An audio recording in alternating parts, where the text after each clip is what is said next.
The Developing Multidimensional Objects project is an exploration of our everyday interactions with objects, the type of responses we expect, and our ability to alter these premeditated expectations with using sound and visuals. So where are we? We are in the cinema room in Evolution House. I'm ready for the DMSP 2018 exhibition. Oh.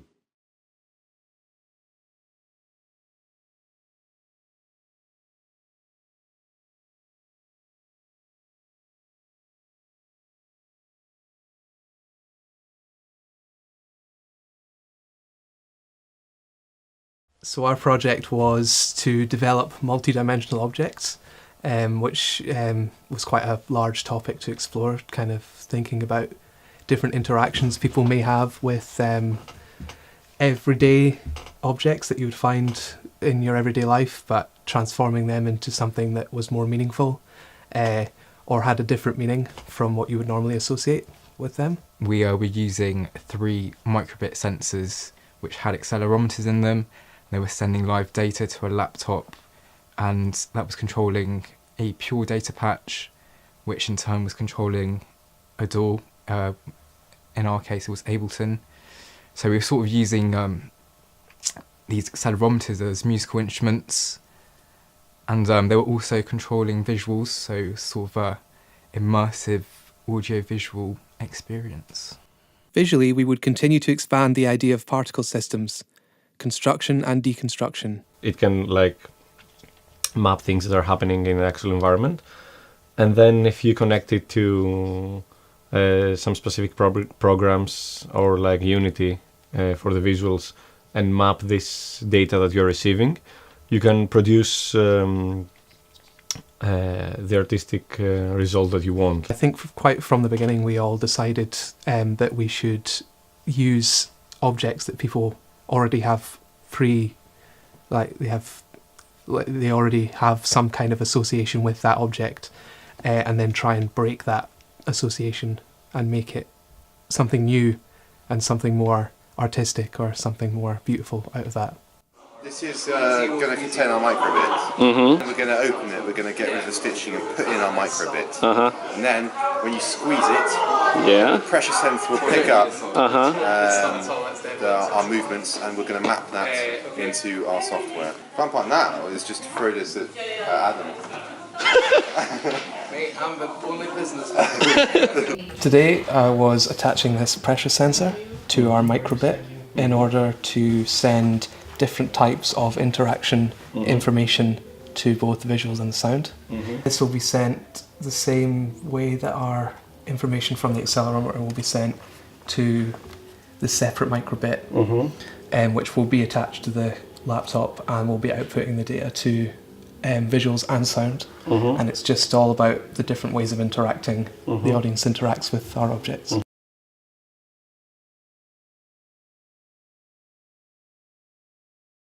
By the first preview, we had developed one functional object, the coffee cup. Sonically, we explored using movement of the cup as a method for controlling pitch. This resulted in an effect which was wild and unpredictable due to the responsiveness of the accelerometer data being received. Visually, we achieved our goal to represent the coffee cup as particles, but we still lacked a variety of responses to user interactions that we would require for the audience to develop a meaningful relationship with the object. We received positive feedback for our technical achievements, but we were advised that our aesthetic elements needed to be fleshed out and refined to achieve our goal.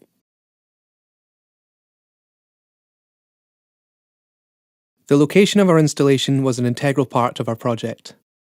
We're just measuring the height of the room based on how Matt's 6 foot. oh he's Say roughly about 9 foot. then he's 6 foot, right? Yeah. Okay.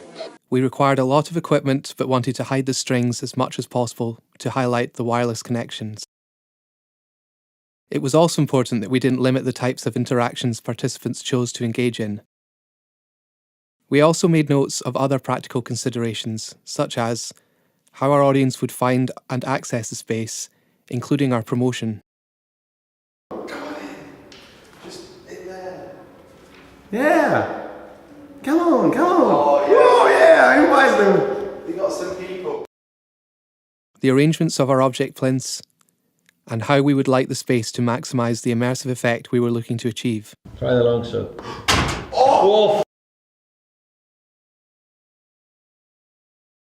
We're trying in our project to explore visuals and sound.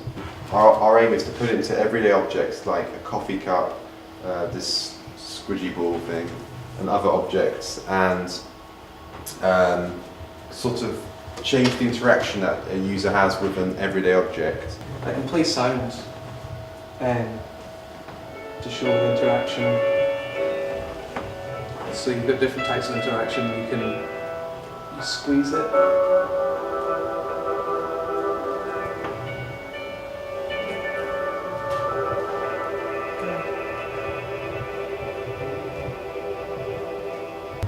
Hopefully people will try and make something that's cohesive and not just do this and then put it down. But that will be something that we'll have to see if that happens on the day. What people actually do when they're in the space. Right, so it's part of the research. Yeah, just to see if people know what it is that is required of them, or whether they come up with something that we didn't think of. Our feedback suggested that our project should be more aesthetically consistent, with each element complementing the other. We disagreed, however, as our goal as a project was to build new associations and relationships between disparate objects.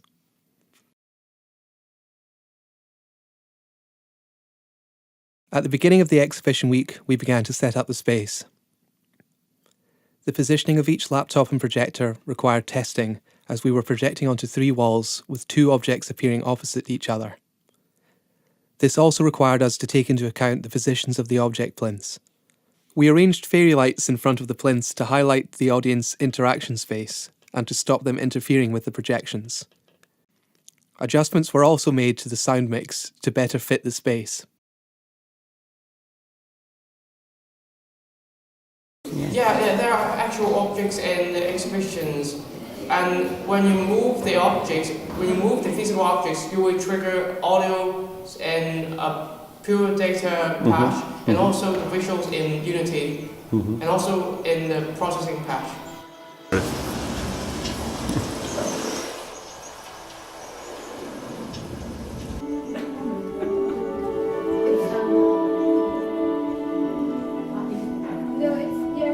I've been helping work on the sound and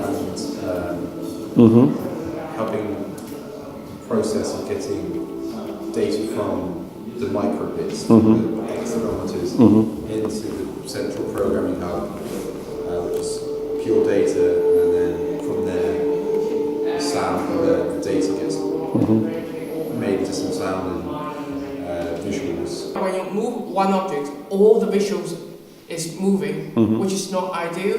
We have 3 Unity patch, we have 3 projectors projecting on 3 screens. Ideally, if you move one object, only one screen should be changing the particle movements. And we are going to fix it tonight. Oh, that's great, yeah. For the second day of the exhibition, right? Yeah.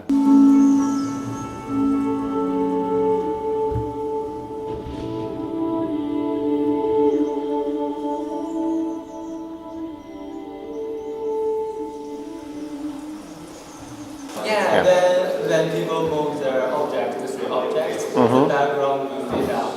So when they push down the objects, and the background will come out. I use the processing to do this background, the visual part, and I combine some examples and improve them.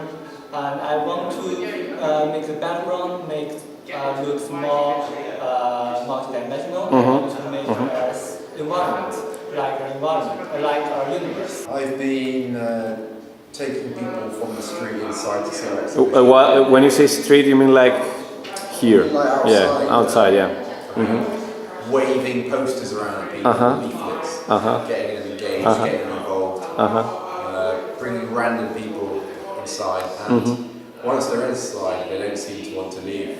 It was lovely. I had a really good time. It's very pleasing in every aspect. It's an amazing concept going on.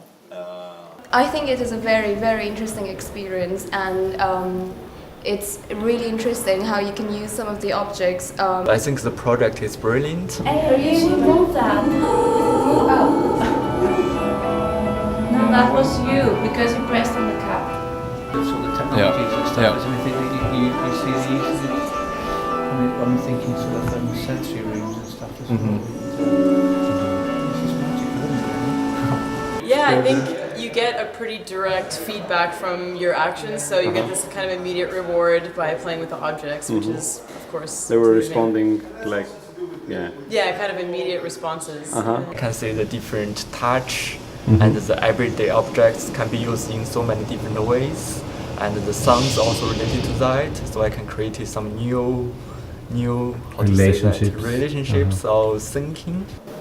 The guys are taking like everyday objects and they're adding a multi-dimension view and aspects to them, and you can interact in various ways with music and dissolve and all the particles.